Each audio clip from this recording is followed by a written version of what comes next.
বিশেষ করে মানিকগঞ্জ অঞ্চলে যারা গান শোনে, আপনারা ভাবুক শ্রোতা।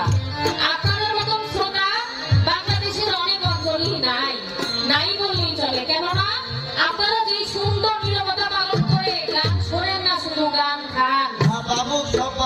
ভাবুক শ্রোতা, একবারে নিগার নাচি, লড়েন না চলেন না। এটা আমাদের যারা আমরা বাউল গান করি, আমরা সব জায়গাতেই প্রশংসা করি।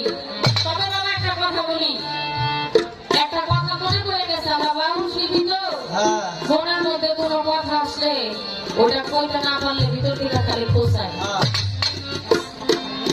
এক লোক নৌকা চালায়, নৌকা চালাইতে চালাইতে যখন কত দূর গেছে, যাওয়ার পর সন্ধ্যার মধ্যে নৌকা আটকে গেছে।